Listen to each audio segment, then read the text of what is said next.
узбекляр вышли на улицу со всех городов, и все сплоченным образом, все прям сколько могут выйти там нормальные, двуногие, и сделали 2 ракята намаза, сделали дуа, чтобы правительство, за правительство, ихнее правительство, чтобы оно, в конце концов, сделали дуа для того, чтобы послали нахуй русский корабль, блядь, который, блядь, пытается им, блядь, учить жить, нахуй.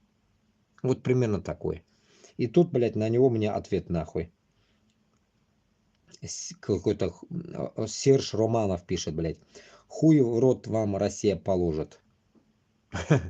Блядь.